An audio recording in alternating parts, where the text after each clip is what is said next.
We welcome you to this webinar today, a much anticipated webinar, I should add, from our two colleagues from Stats New Zealand. So I'll introduce Sean and Vince in a moment, but I'll just ask Tim to do an opening karakia for us. Tim. Kia koutou, no mai haere mai, te wapo mat, tai hairora paipori o Aotearoa, mi karakia tātou, whakataka ki tu uru, whakataka ki tonga, ki mā kina ki utu, ki mā taratara ki tai, e aka ana ati atakura, hei te heu, hei hoka, hei ho, hei, Māori ora. Ka pai. Thanks, Barry. Thanks, Tim. On behalf of the FONS committee, it's my pleasure to introduce our two colleagues and guests today from Stats New Zealand. Vince Galvin, who's the well known to many of you, I'm sure.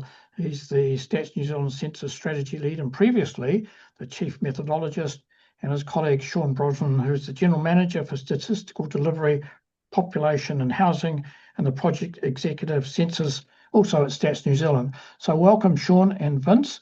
The way we'll do it is that Sean and Vince will give their webinar, and there will be the shortest time for questions for the latter part. So you'll have the opportunity to ask questions either by putting your hand up if we can identify you, or in the chat. So welcome, Vince and Sean, and over to you. Cool, thanks, Barry. We'll just get our screen sharing up and running here. Bear with us.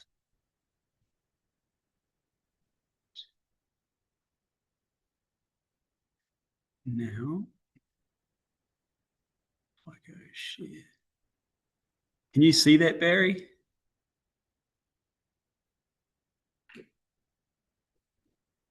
We can see it, yes. We can see it. Fantastic. All right, well, kia ora tātou. Thank you for having us. And thank you for the introduction too, Barry.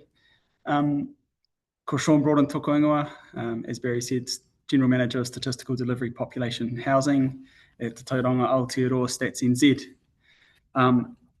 Outline of our talk today, we're going to just talk a little bit around the timeline of events, probably starting in the mid 2000s, and then through to the present day, and particularly covering what was announced.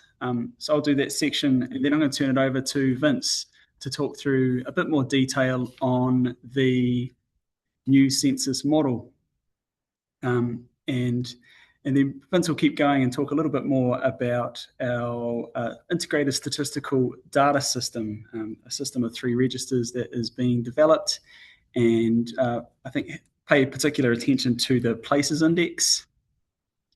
And then you turn it back to me. I'll talk a little bit more about the census attribute survey and tailored solutions, knowing that I think the last webinar that FONS hosted zeroed in on some of the design aspects of the census attribute survey.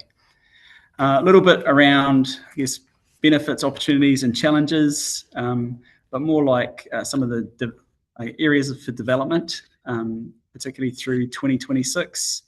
And then Vince will talk, a bit more discussion on the direction that the new census model is heading in, before just closing out with a little bit of a high-level overview of some of the work in progress at the moment.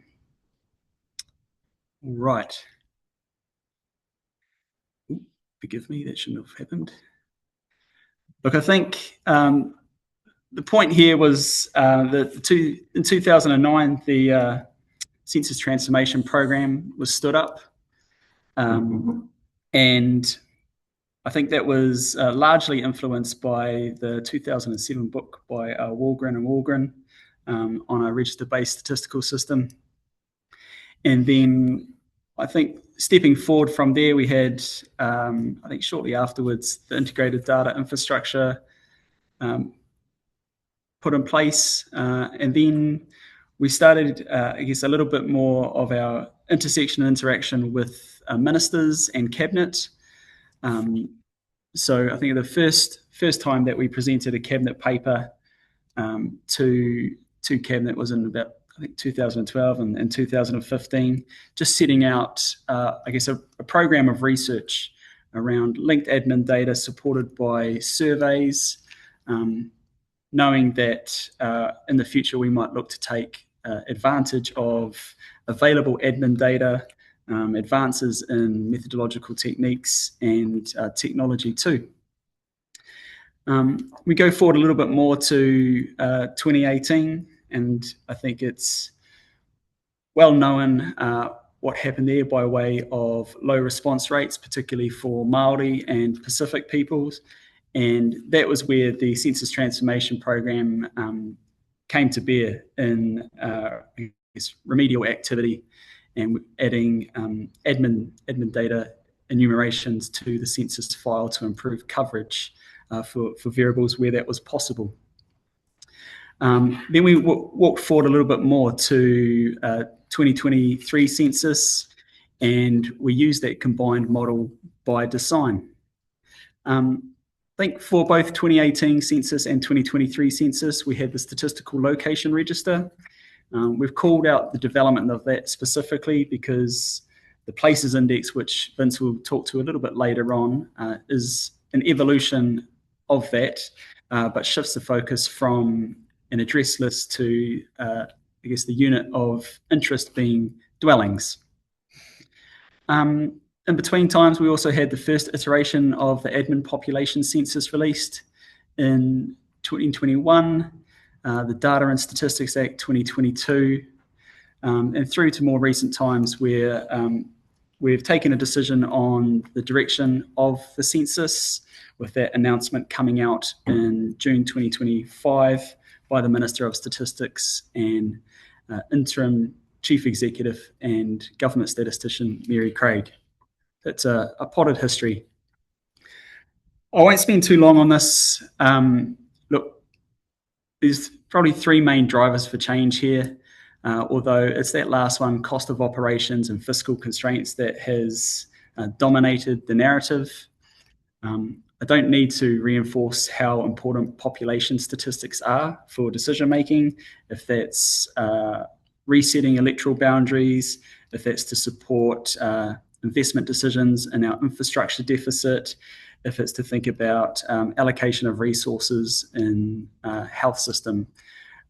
High quality population statistics are critical, full stop. I think what we've done in that data needs space, however, is think about whether we need census data and statistics that are more timely, have, I guess, a little more flexibility and responsiveness to them, and whether this new model supports that and finds a balance between granularity, timeliness, relevance, and so forth, rather than at one size fits all that was the traditional approach to census every 5 years.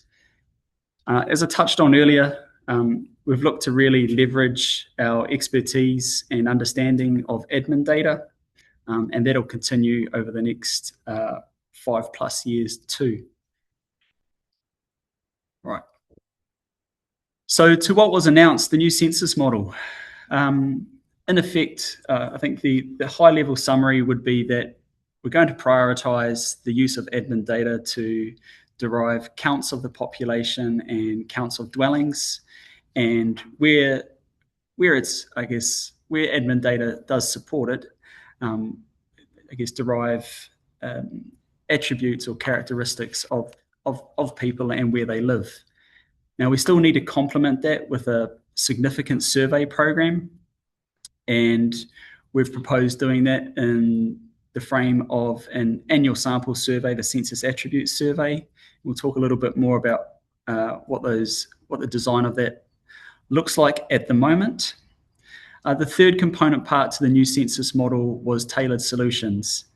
And the point here is that it could be a broad spectrum of different initiatives, from developing data frameworks, which would be similar to domain plans in the old money, to targeted surveys, to reviewing data standards, building statistical capability. But the point here is that we're doing it in collaboration with our iwi Māori partners and priority communities, be they Pacific people, disability communities, LGBTIQ+, and so forth. And we're trying to leverage what we've learnt through the course of time, be it the development of the IDI, through to remediating the 2018 census, to the combined model by design for 2023. So we are trying to build upon that approach. The other part of the announcement earlier in the year was what our approach for data releases might look like.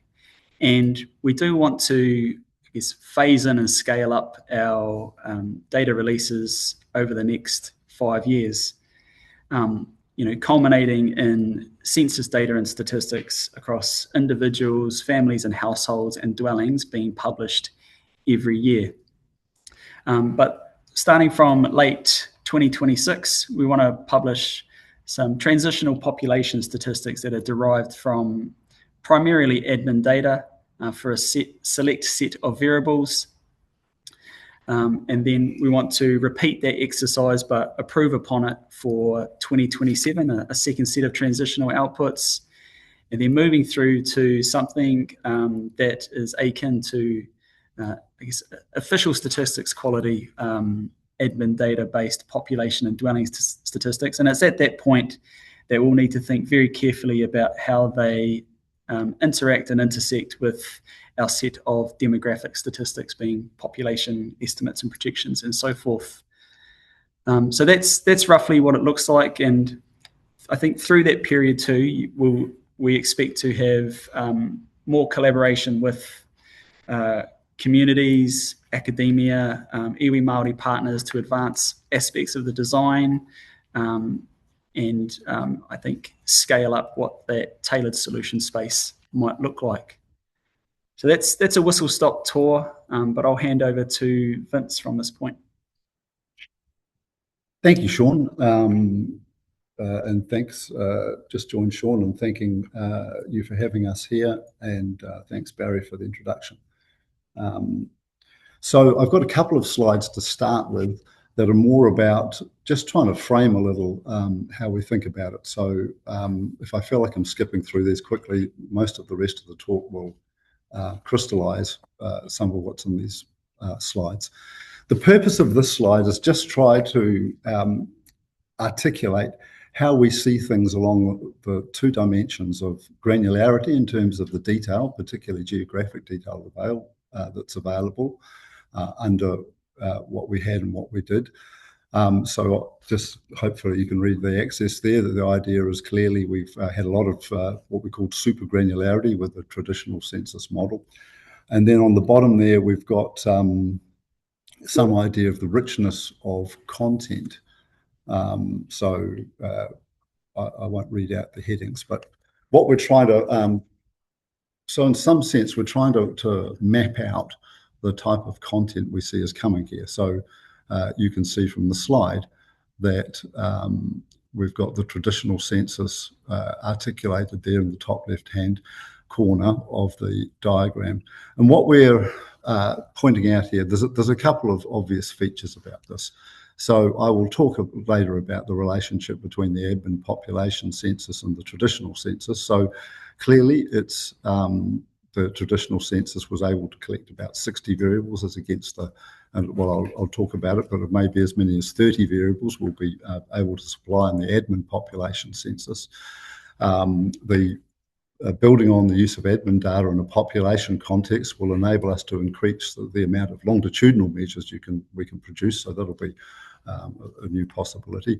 But in terms of the point of the slide, I suppose the thing to identify is that we've got the annual census attribute survey there, largely to meet the need of flexibility, so that we can change it from time to time. One of the feedback we did have about our traditional way of doing things, that in terms of content, a census from census to census. The main changes of content were marginal changes to the questionnaire. And indeed, outside of the supplement program we ran on our surveys, there was relatively little change in the content. So that's a mechanism in part to deal with flexibility. And tailored solutions, which Sean will expand on later in the talk, but the idea here is largely to respond to the need to ask questions of communities that are of particular interest to them. So what we got a lot of feedback is that we're largely running a one-size-fits-all measurement system, and there was very little opportunity for these communities to actually be asked questions that were particular to them, and so that limited their capacity to understand the full dimensions of their well-being. Okay, so excuse me. This is another overview slide. This is trying to give you a sense of how we see the tools in our toolbox. And obviously it paints the transition that Sean articulated in the history diagram of moving from 2018 from the full field enumeration model to the combined census models we use in 2018 and 2023. And what we're trying to do here is, in the 2030 onwards model, is just identify that we have methods that are we're adapting and borrowing from other jurisdictions, or methods that we've built on a lot of experience on in our own context. So the probabilistic linking and the APC, as we've been publishing that for a while now, and we've got data sets from all the way from 2006 to 2022 released. The obviously surveys, and we'll talk about their role in the attributes. Now, we have a lot of partial sources in the IDI, and we will be looking at how we use machine learning techniques. I'll talk about that a little bit more when we're talking about households and families, but we're essentially borrowing methods that are being developed through countries a little bit ahead of us. In Estonia, for example, dual system estimation is a technique that we've been looking at very hard. We've published articles in a number of statistical magazines about how we see this working, but it's essentially a way of doing something very similar to the old adjustments after the post-enumeration survey. It would adjust the census estimates into population estimates. This is a way of incorporating information that's less at unit record level. And of course, I'll be talking about the prices to underpin it. And of course, what we're trying to do here, so the point about having all these tools in the toolbox is that it will mean that we have types of error or sources of error that we haven't had before. So for example, as people have been using the 2023 file, we will have people who we have got a lot of rich information about, but we have some uncertainty about their dwelling information. Now, clearly, the way we used to do things, where the only way we acquired data from someone was at a dwelling, that in the old model, that wouldn't occur. So we understand, and part of what we'll be doing is trying to understand the mix of these tools and how the use of them in combination affects the quality of what we finally produce. And we are acknowledging that we're not in the situation of a full Scandinavian register-based model. That's not something clearly, and I don't need to explain that to anybody here. We don't have that sort of information infrastructure or cultural to build on. I thought it would be useful, and I will just make sure that we have got through all the button pushes of this slide, to articulate something about how we see things progressing in terms of using administrative data. Now, I'm sure many of you will have seen our famous dot diagrams where we've mapped out coverage and conceptual consistency. So this is using the sum dot. So just hopefully you can see there that there's we've got data on individuals, households, and dwellings played out.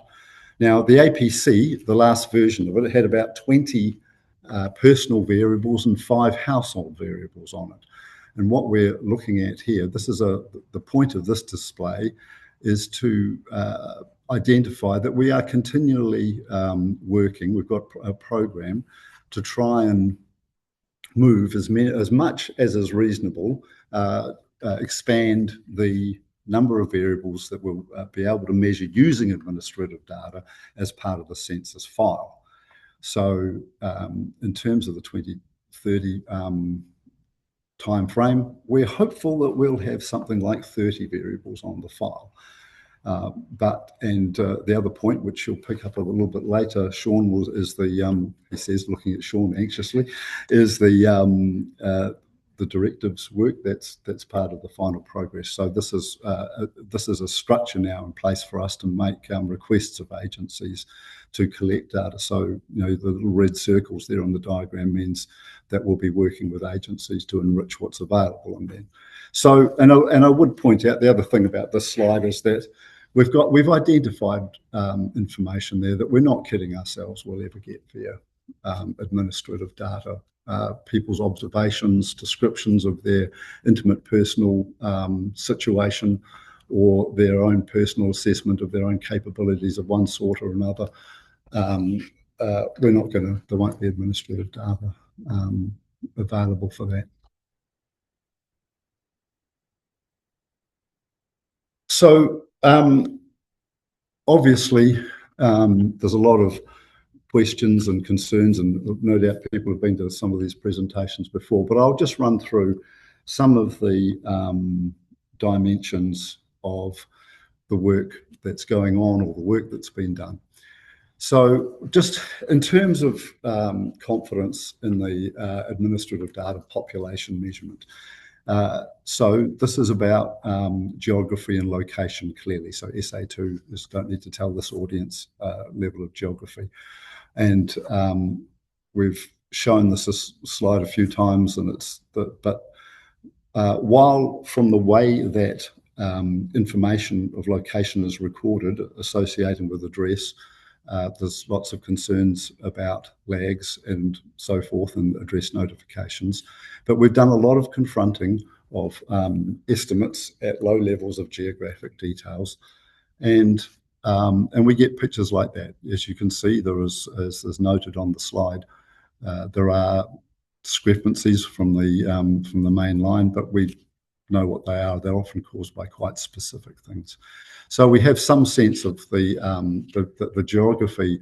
There seems to be a sort of self-correcting mechanism there that things work out better than you might think.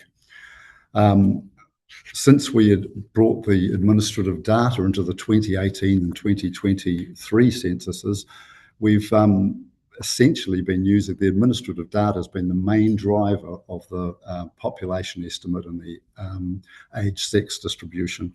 And indeed, we've had repeated this analysis, updated this analysis, and as far as we can tell, the rules that we're using to compile the population are doing a good job for the major demographic breakdowns. Yes, we'll talk a bit about, just pick up on ethnicity. We've repeated the analysis, which I know you've been shown a little bit or plenty of times before, depending on how many times you come along to this. Yes, so the Fijian Indians there, and of course this is level 2, and we know that there's we get down to level 4 and there's a lack of administrative data. But as well as this sort of aggregate analysis, we've done a lot of unit record analysis looking at agreement between how people report themselves on forms and how they're reported in administrative data. And there are quite a few sources where there's very high agreement at this sort of level of the population. Now, I'll just talk about briefly about some of the other matters of concern. A lot of the, with the exception of the families support packages, a lot of New Zealand's administrative data is individual entitlement based, which clearly makes using administrative data to form households and families, which is what this slide is about. I didn't really pick the slide as well as I could have, did I? And difficult and address-based. As I mentioned briefly in the framing slides, we've been working with the Estonians who have led the way in this field. And the idea, in terms of what we've been doing, is to fit two machine learning type models, one that associates people with addresses and the other that associates groups of people with each other. You then need a third process, which is like a clustering algorithm to decide who's in and out of the family. And in fact, if I was talking for longer, or this was the only thing I was talking about, I would expand on what's going on with this picture, which is a little story of how the child, a baby, didn't have an address attached to it, so it got missed out of the family initially. When we explored who it should be related to, it clearly needed its parents, so it was put back into the family group. But then, as a result of some other work with the clustering algorithm, that detected that a teenager that we kept associated with this group really shouldn't be associated with that household anymore. So this is sort of the way it works. So the APC file that had household data in it just had the first level of clustering and just the association of people with addresses, and one of those propensity score algorithms that helped us assign people to addresses. So, but we'll be working on this. We'll be reporting, we'll be putting out a series of papers, we hope, in about March, April next year. He said, looking anxiously around the room for confirmation, and see how this is working. So this is, I don't know, maybe some discussion of this later. Clearly, this turns the report, what used to be a process of just observing and reporting into a process of estimation. But it's a process, building models, refitting models as we run the census attribute survey every year, or we'll look at the models and see how well they're doing. I was also going to, whoa, why did that jump to? So as promised by Sean at the beginning of introducing things, I would also do some discussion of, I was going to need to get to dwellings to talk about their role, but it's probably better to start by first talking about our plans for the integrated statistical data system. So this is following all the references, the sort of references that Sean said at the very beginning of the talk. I've already forgot their name, Walgreen and Walgreen, about the benefits of designing your registers, your lists of the population in a way that they can be integrated with each other. So a consistent and coherent picture of activities can be developed. Now, in terms of this picture,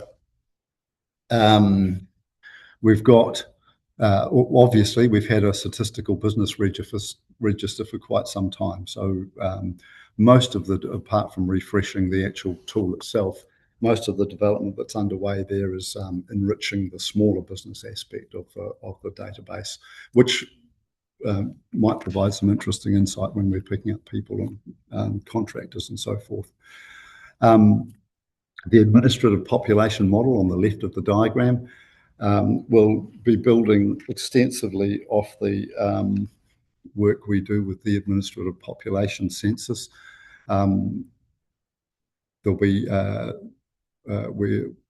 intention and the work we've got underway will provide enhancements both in terms of industrializing the supply of the data so that it's a well-structured process, And as I'll cover briefly, there are some holes in the IDI spine that we're looking to incorporate into the administrative population model.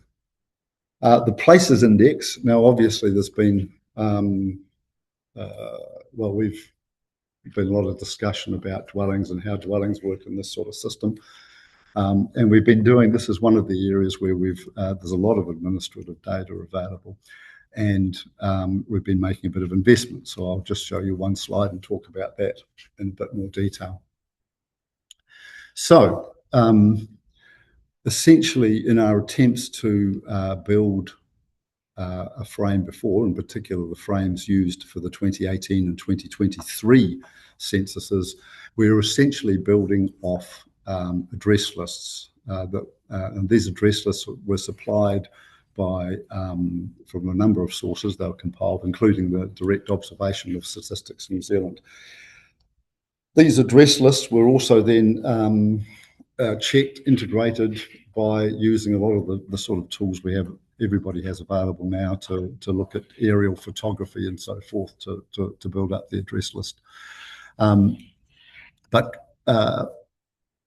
what we're doing here is integrating this into information that we have about two of the main concepts under which a lot of the administrative data is actually organised, namely the property or the legal entity that's associated with a dwelling, or the building spine, which is the physical structure of the building. Obviously, a lot of notifications and so forth for amendments and so forth end up going through a process.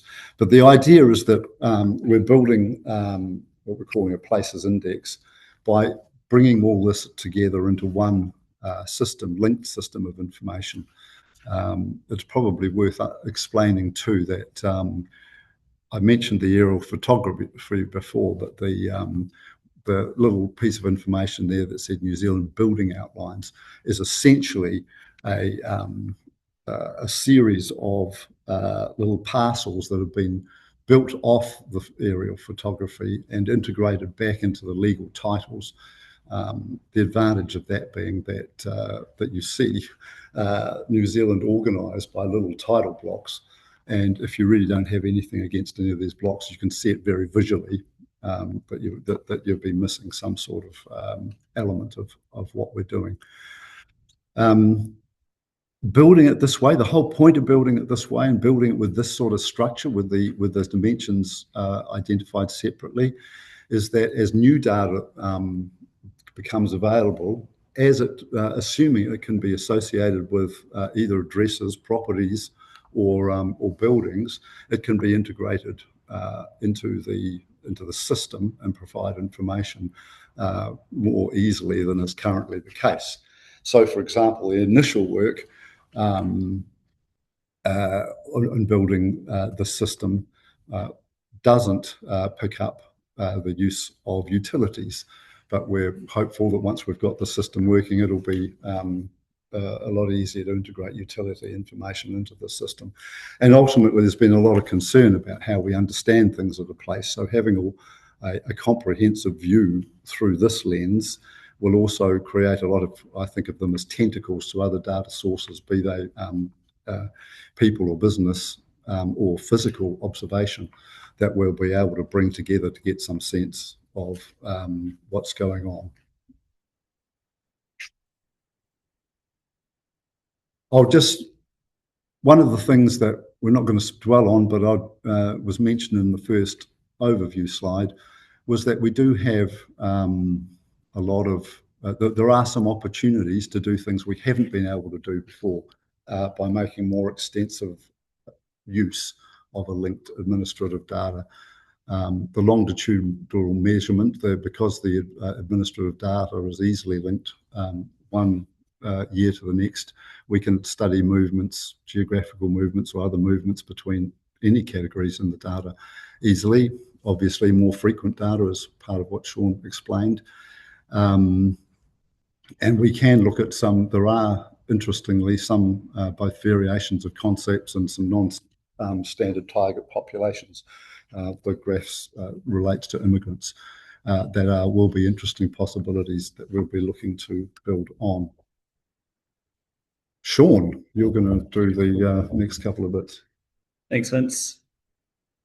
Won't spend too much time on these slides because I think they were covered to some degree in the previous FONS webinar.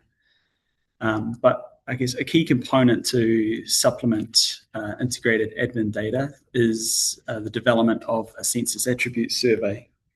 And you're looking to use this to support estimates for existing attributes not available in admin data. And you can do that with, I guess, a single observation or iteration of CAS. Equally, you can pull data over different time periods to produce estimates with greater granularity, noting though that your interpretation of those statistics becomes challenging as you pull data together. I guess another key component for the census attribute survey is, I guess, being a responsive and flexible mechanism for meeting information needs that emerge over time. And that's something that is not supported by the current census model. And you can do that by way of primary content in the main questionnaire. Equally, you can do deeper dives into particular topics through modules or supplements to the census attribute survey too. And with respect to that rotating content, I think we are aiming to bring that to bear from about mid-2029.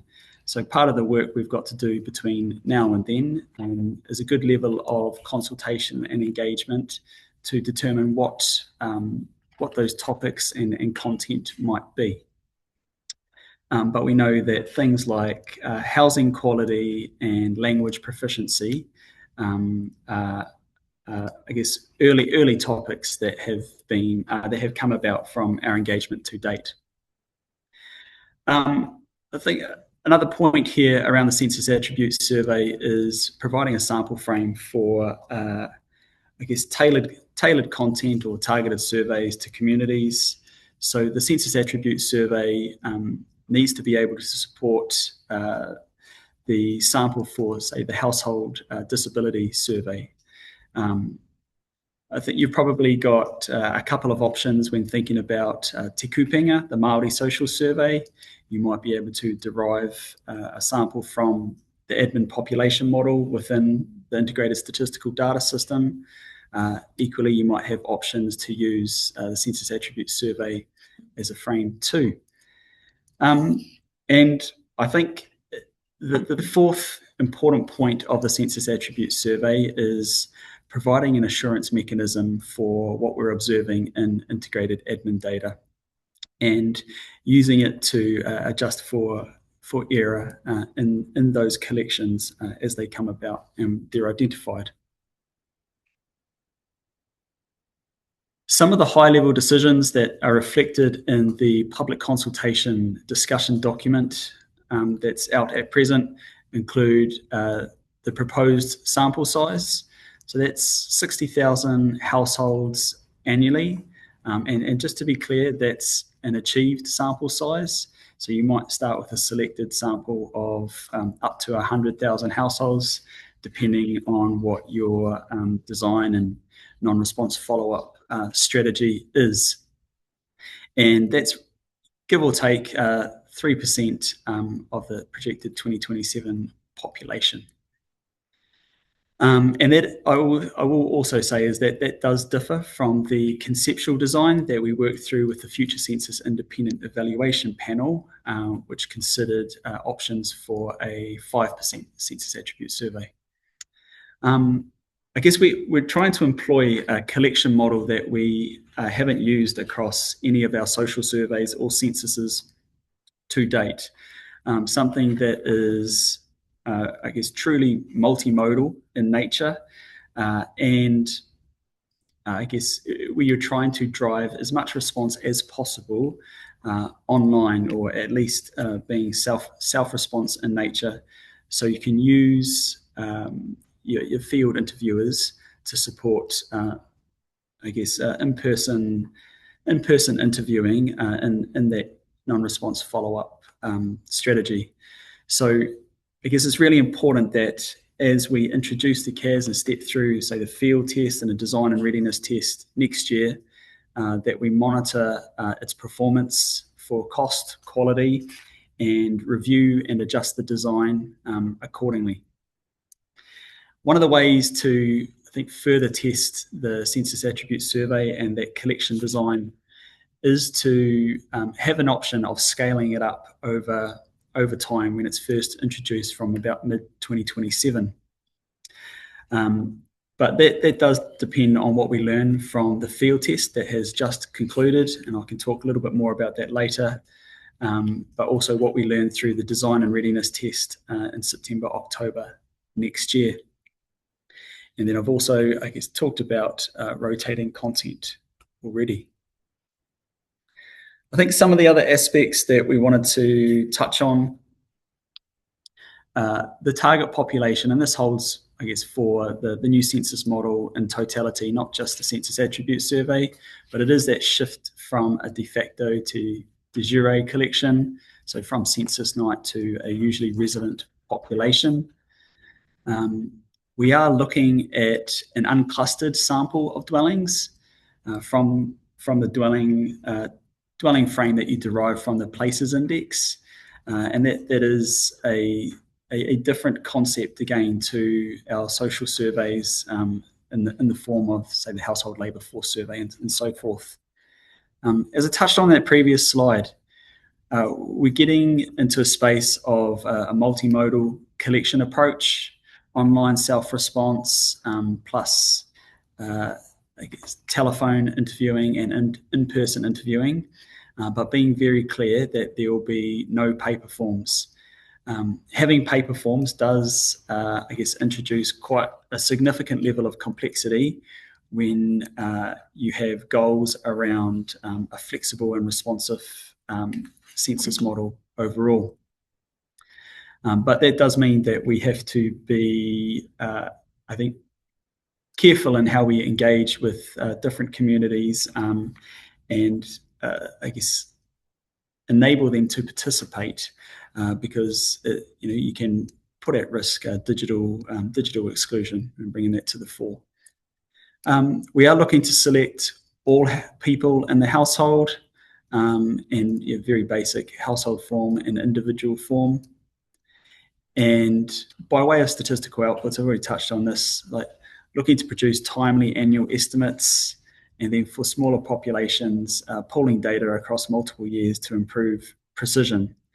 So you could expect that once you had, say, 5 years worth of a census attribute survey responses, pooling those and then just rolling that forward on an annual basis. So you have that improved precision available annually.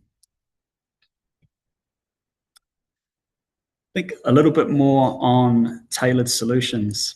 I think the communities or partners that we are focused on until 2030, at which time we'll review things, our iwi Māori partners. I think that goes without saying. But then there's, I guess, a selection of communities that we're trying to zero in on: LGBTIQ+, rainbow communities, disability communities, Pacific peoples, ethnic communities, and transient and homeless populations. Why those 6? Because I think with the transition to the new census model, we're cognizant that there is some level of trade-off by way of the granularity of data that is available for those population groups. And so that then brings forward the need to, 1, improve admin data collections and the consistency and standardisation of collection across government.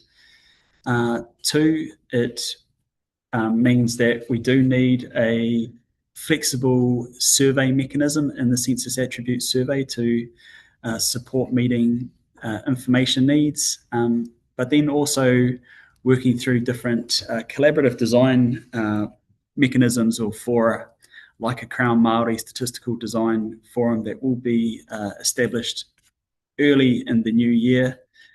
I think to understand what these I guess data aspirations or data needs for different decision making for these communities, and then work towards developing solutions for those needs. I think in this context, because we're probably calling out a couple of high-value derived outputs that have relied on the traditional approach to census, being New Zealand Deprivation Index, NZDEP, or severe housing deprivation. I think severe housing deprivation is probably a little more advanced of the two, and that we're starting to work or collaborate more with the Ministry of Housing and Urban Development and Social Development around available admin data sources, social housing, emergency housing, transitional housing, thinking about what questions you might include in existing household surveys and the Census Attribute Survey relating to housing inadequacy or previous experiences of homelessness, and borrowing from the likes of Growing Up in New Zealand and other jurisdictions. And then also starting to develop what a work program around point-in-time street counts for rough sleepers or those without shelter might look like too, and how you might work through, I guess, localised bodies to achieve that.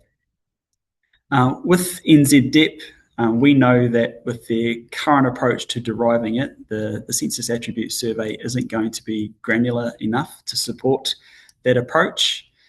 We are aware that the University of Otago Wellington have been exploring using the admin population census and different variables available there to create alternative views of NZDEP. But there is a desire to connect with the Social Investment Agency, Ministry of Health, and work through what the future of NZDEP might look like with the University of Otago. So that's something that we need to advance soon. Back to Vince.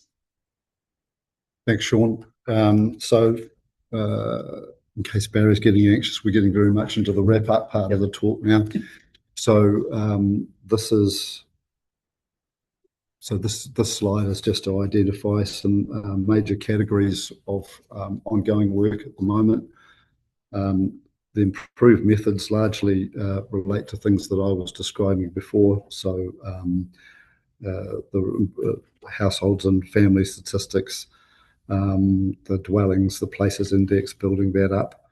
We'll be doing some work, haven't talked about it yet, on non-private dwellings, and then some other more general work on how we deal with integrating information from multi-sources, different types of sources into one picture. The new products, as we'll be having a look at some of I had the slide there about the new possibilities, and essentially that's just expanding, playing that out in terms of what that might actually look like. The support of transition from experimental production, probably two main things there, is looking as we move from doing this work on an IDI basis to and building up the integrated statistical data system so that it's in a form where it will sustain a more streamlined and more comprehensive basis for the work. Informing admin data improvements. I should actually mention the previous one, because otherwise I really do need to say that as part of the moving to production is understanding quality measurement, what's good enough, all the dimensions I mentioned before with using a new set of tools, understanding how that's going to work. I'm going to have a discussion point about some of that in a minute. Informing the admin data improvements, that's essentially just working and making sure we're very structured about identifying either what new information we need or what improvements to information that would get us over a line. And as Sean's just been articulating, we'll be doing some things in the survey program that we haven't done before running our survey, so we need to figure out how to make all that feasible and actually get that done. I've got a couple of slides now that are been more like discussion reflection slides, but I'll just put them up and work through them fairly quickly. I'm conscious that we promised we wouldn't talk too much longer than this. So the first point I just wanted to make about this is that with the 2018 and the 2023 census, we've essentially confronted our best admin file and the best census file we could collect at a unit records on both occasions. So we've acquired a lot of information, a lot of sense of what happens when you do that. So in particular, what tends to be in one source and not in the other. We've learned quite a bit about that, and that's informing what we're going to do next. I'm just articulating here that since we've been repeating what I said earlier on in the presentation, since we've been bringing admin data into the census files, so now it's essentially in terms of the top level demographic stuff and the age distribution, the admin data has essentially been supplying that from 2019 or so on. But there's, it's be clear, the census data has been the core of validation, validating location and the extent to which response rate is allowed as provided the variables outside the scope of the admin data.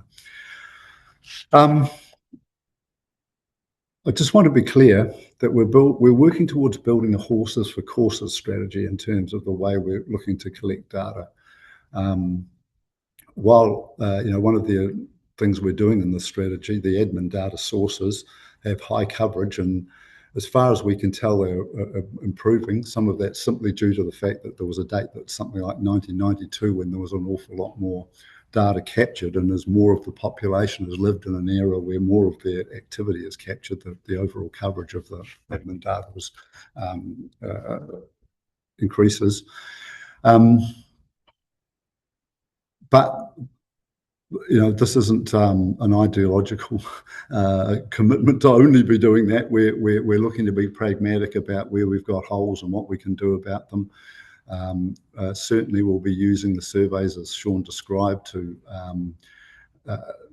update any models we've built into the system, or to test whether the relationships that gave us encouragement that the admin sources were conceptually were aligned to the underlying measurement concept in the first place.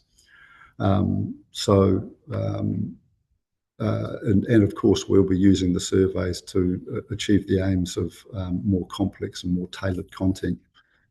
All that said, no, we don't have any illusions that we've got some significant measurement challenges ahead, particularly in building in internal checks to ensure the overall coherence of the system.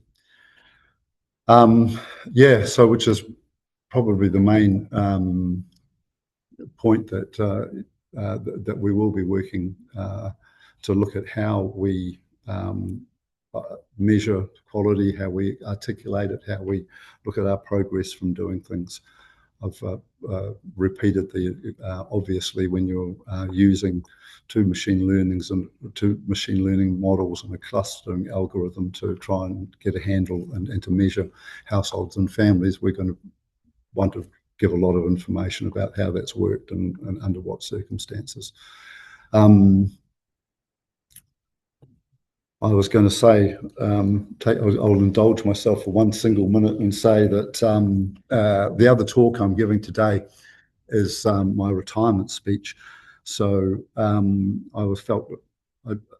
as I was looking through these slides last night, I remembered that when I started working in Statistics New Zealand some 40 odd years ago, we didn't have we couldn't use admin data to measure business. We just didn't believe it. It had holes all through it. It was very slow to update. And over time, it became possible. Now, I don't want to say this is what's going to happen, but I just wanted to make the point that our actual measurement of the business population became much simpler over time as we were able to use the business admin data more or less as it was. The number of complex regression models and adjustments and nudges that we applied to the data to try and bring it back into line disappeared, and we ended up in the end using very simple number raised weighting sort of estimates on the survey. So we'll obviously, this was the clearer and simpler what we're doing is to explain, the more confident going to be. But so we'll be using complexity as it actually helps to solve problems. Sure. Cool. All right. Last slide, Barry, we're nearly there. I just wanted to, I think, highlight some of the big activities that have been underway for some time and will continue into the new year. And a key one there is our legislative changes. And so we do need to update and amend the Data and Statistics Act 2022 to reflect the change in approach, and in particular shift the date of the next census from 2028 to 2030. Now, there are potential amendments to the Electoral Act being considered by the Minister of Justice, and we know that when you're shifting the approach to the census, you do, I think you do there is likelihood that you engage the entrenched or reserved provisions within the Electoral Act, needing a supermajority in Parliament. So if there are amendments to the Electoral Act, we'd like those to travel in parallel with those for the Data and Statistics Act. They'll have to be introduced early next year, and we would be seeking to have those passed before the House rises ahead of next year's election. Another piece of work that's been underway for about six months now, at least in an intense manner, and that's working with agencies and Crown entities across the government data system to improve the consistency of collection and supply of admin data. We've been trying to identify how, where, and when improvements can be made, and variables like usual residence address, consistency at that level 4 ethnicity, looking at gender, Māori descent, what opportunities there might be for the collection of occupation data, say, for example, by IR, and then looking at dwelling type and so forth as well. And we've set up a cross-agency chief executives group to support that work. And we're expecting that plan to be, put before Cabinet early in the new year. And so that'll also propose, different policy levers for bringing that plan to life.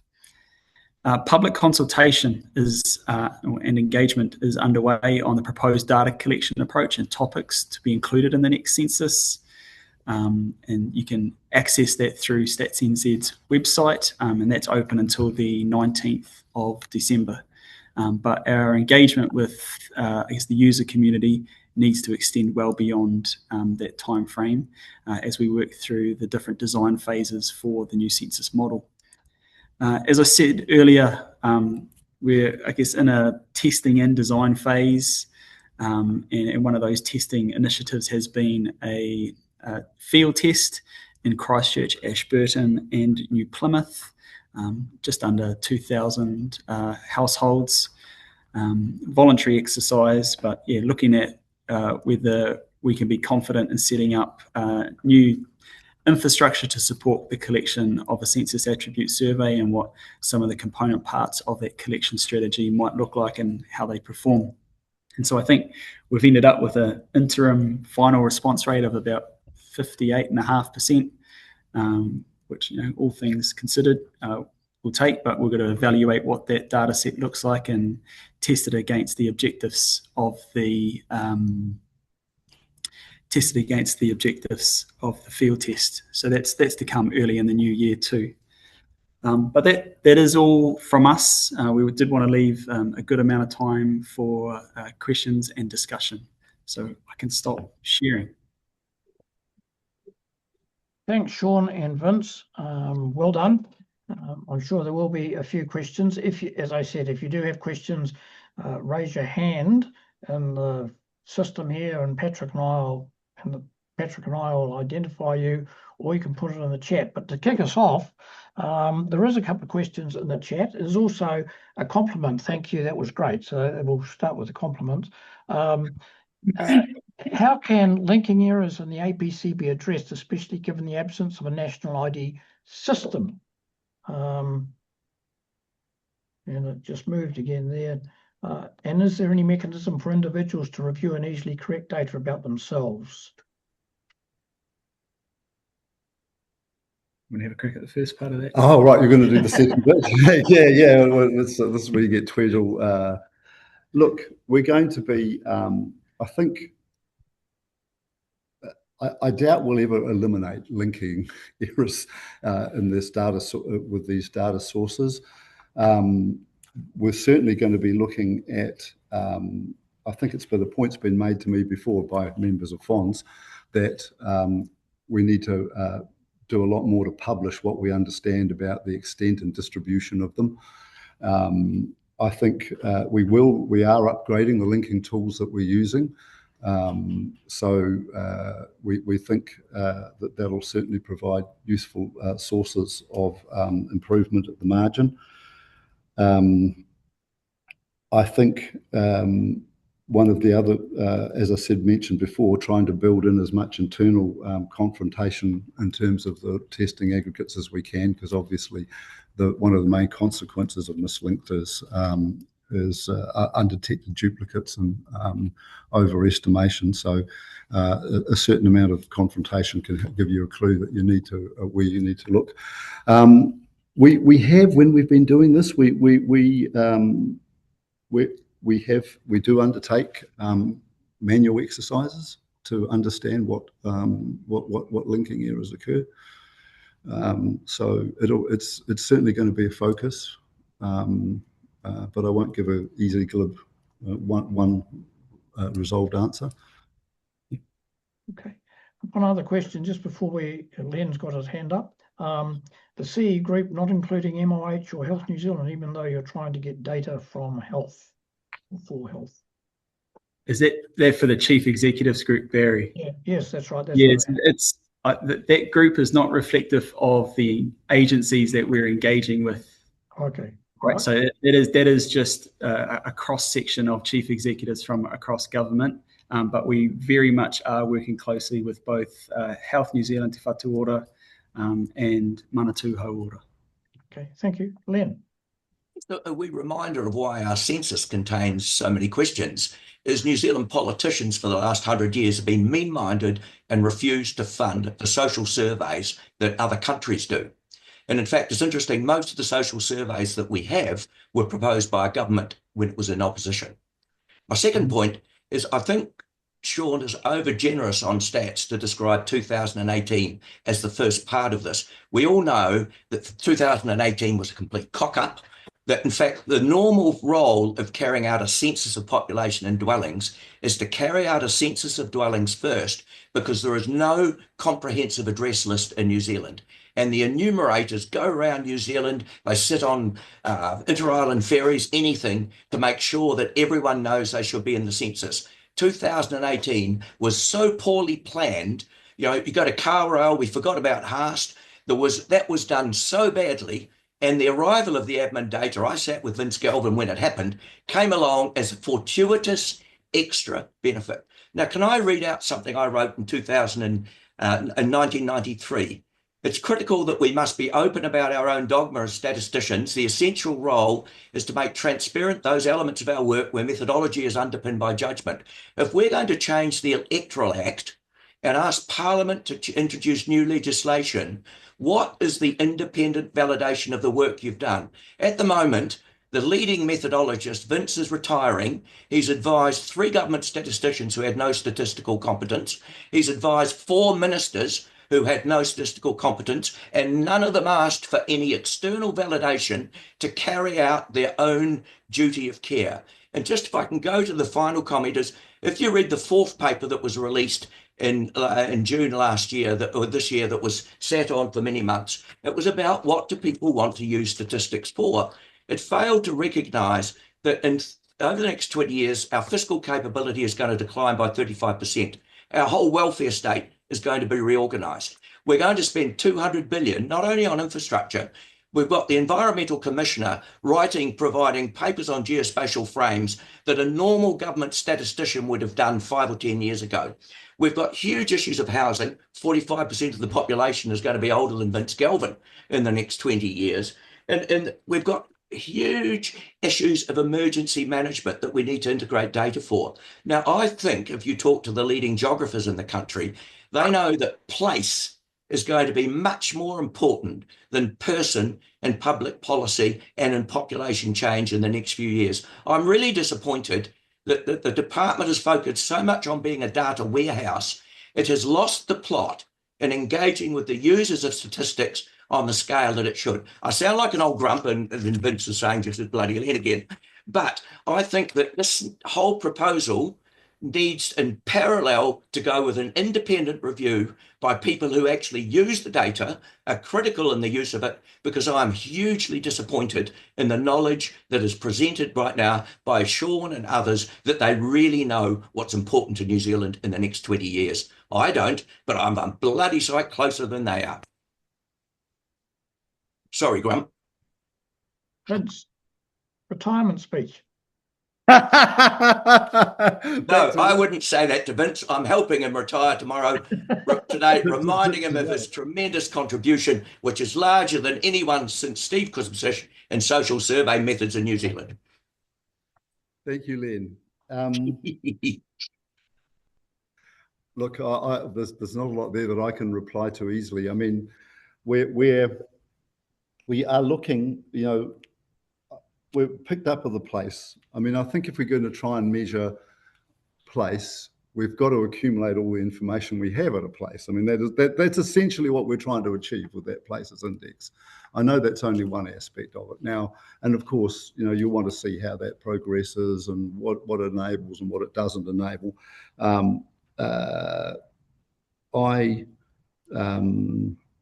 So look, that's as much as I can say about that. Where we obviously will be working as well as we can to try and explain where we're up to with how we've challenged ourselves about measuring the population from as many different perspectives as we can. There's a lot of clues that we've got to do it, but that's a technical answer. I do appreciate, Len, that you're asking more a question of process, and well, not question of process, and honestly, that's not a question I can really give a easy answer to on the top of things. I don't know, Sean, if you've got anything you want to. I'm not sure I have much to add, to be honest. When you maybe a question back for you, Len, when you think about deeper engagement with the user community, are we thinking about sort of like the sort of official statistics, conference type arrangements, or like other conversations, where we're not having adequate Stats NZ presence? Like, what are we specifically calling out there? You should look at what the Royal Statistical Society did, which ultimately had a conference that resulted in the Chief Statistician of the United Kingdom resigning, the head of the UK Statistics Authority resigning, the British Parliament doing them over in a way that even I've never been done over by a Parliament, because they opened up. And the Brits, let's face it, have a much more demanding user community than we will ever have. So we have to make a huge amount more efforts than I think almost any other country to engage with users. New Zealand is a completely bloody docile about arguing for what they want, in my experience, compared to other countries.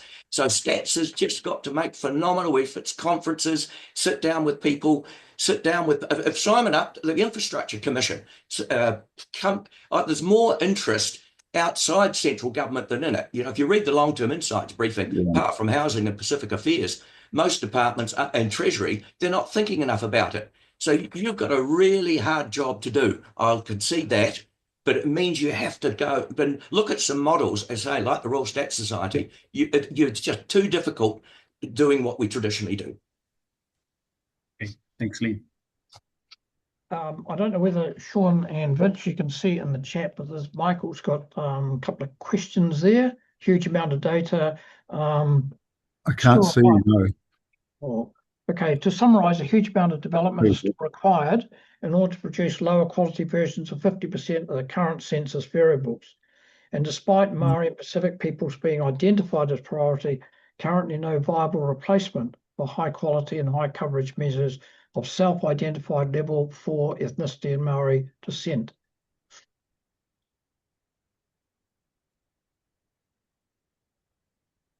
That is constitutional implications for accurate electoral determination.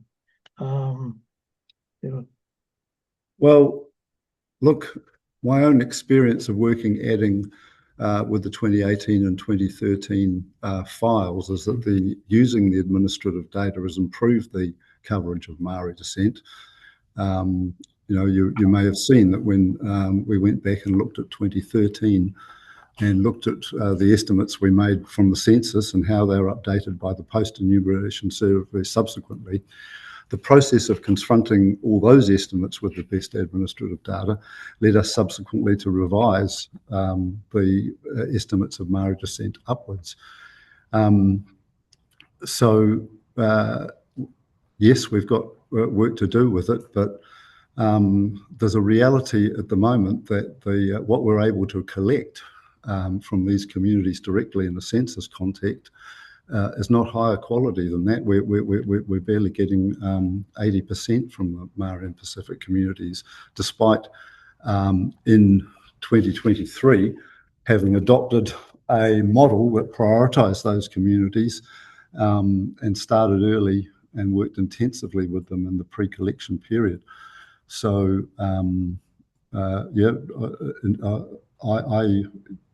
my own sense is that the way we've used administrative data is relatively has restored the representation of those communities in the file. Okay. Thank you. Steve Haslett, you have a question? Steve? Oh, he's got a hand up. Yes, apology for the slowness. I've been looking a little bit at some of the material that you've been presenting about accuracy. I'm unable to replicate your what I consider to be optimistic view of how well things are going to work, particularly from the survey. But I'd like to ask a different question that follows on from Len's. Is there an intention to have some technical expertise involved externally to do a review? And I'm particularly concerned around the issues of response rate. I mean, Sean, thank you for your talk, and well, thank you both for the talk, but you were mentioning a sample size of 100,000 to achieve a sample of 60,000. This does not look good. What are the concerns within Stats New Zealand, and more importantly, and Len was talking about a panel of users, expert users to externally. What about an external panel of people who might know or be able to contribute to the technical aspects of what is a novel direction, unreplicated anywhere in the world? Thank you. Okay. Yeah. Thanks, Steve. To the first part of your question around methodological expertise and their involvement, I think I did talk about those collaborative design mechanisms, and you want data experts and stakeholders there. But as a wider part of that system, we're thinking through the setup of a methodological assurance panel. And I think borrowing from the idea of what we had in place to support the 2023 post-enumeration survey, and having them focus, on different aspects of the design, and as our methodology evolves. I can't commit or say that you'd use that body to undertake a review in parallel, as was suggested by Len, but we are most definitely thinking through establishing a mechanism of that nature. I think to the second part of your question, it was around some of the concerns within the organisation. Like declining response rates is near the top of the list, as it applies to census and our social surveys in particular. I think while they are declining, we've probably experimented with a couple of different collection approaches in recent times for the 2023 post-enumeration survey, household disability survey, different workforce setups, and they have resulted in different response rates, I guess bucking the trend of what you might see across our core suite of household surveys. But it is still a concern. I think one advantage we have is that we seem to be, I guess, not experiencing the significance of decline as has been observed in other jurisdictions.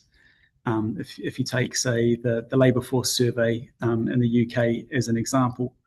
And it's, I guess, what we can do to understand bias that comes through, what we can do to use small domain estimation with smaller resultant or achieved data sets. But also we know that shifting to multimodal is not some sort of silver bullet for addressing declining response rates either. So there's a range of factors that we're considering in response to that particular concern. Yeah, I don't know if it's worth me adding anything in there, Steve. So as I was trying to give a sense, so yes, we're trying to figure out how to use all these tools together. Most of the things we're borrowing from somebody who's used them and has some insight on how they work. But figuring out how to put them all together in the system, where like the CARES is basically, the model is going to be the American Community Survey in terms of. We both know there are problems with the American Community Survey. Oh yeah, no. Look, I mean, of course, I mean, there's no magic. Also, I mean, small area estimation. Look, I've been doing this for 25 years, and I can tell you, I can't see at the moment the solution to your problem, because in order to get the accuracy that you would like, you would need a census, proper census, in order to do the small area estimation modelling.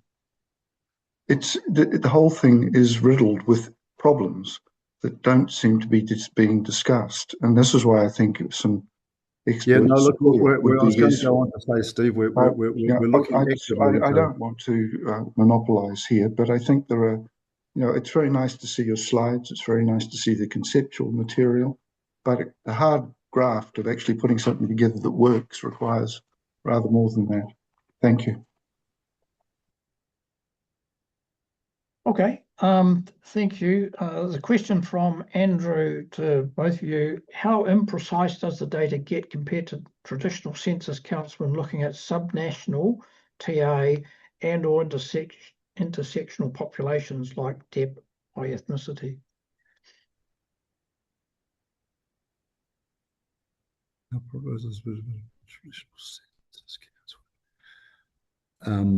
I suppose it depends on what level of coverage you assume you can get from the traditional census counts. I'm not sure if I'm missing the point of the question.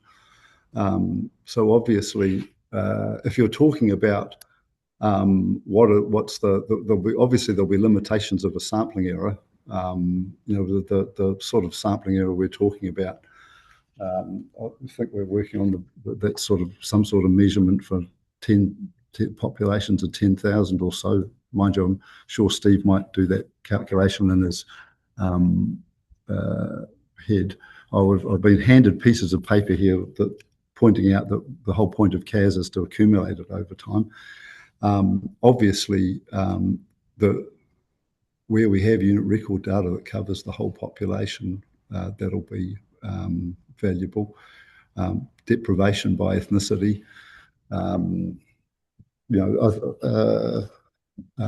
Well, as I say, I'll stick to, if you're worried about the limitations of the sample size of CARES, we're talking about populations of about 5,000.